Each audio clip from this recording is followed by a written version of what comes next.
For today's classic comics of the 40s and 50s, Bernard Krigstein. And the reason that I first heard about him is because he did one of the most famous short comics on the Holocaust that's ever been done.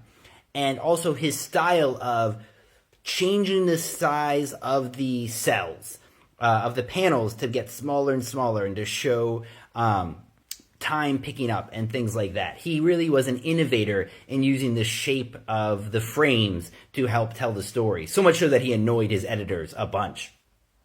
And so I'm not going to give away that Holocaust one, but it's actually, I think, pretty easy to find that one specifically online. But this is his book, Messages in a Bottle, put together by Fantagraphics. And it's a collection of, I think, pretty much everything he did. Certainly the best stuff.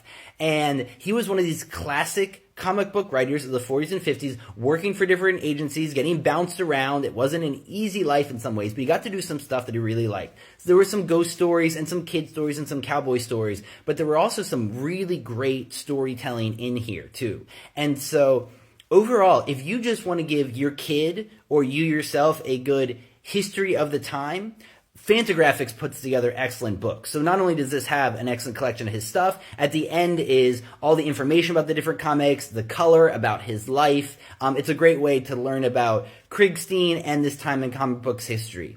And Fantagraphics, I would be a great TikTok person to promote your books. And also, if you're into graphic novels about the endocannabinoid system based on the 135 chapters of Moby Dick, I'm your guy. Anyway, Messages in a Bottle by Bernard Krigstein.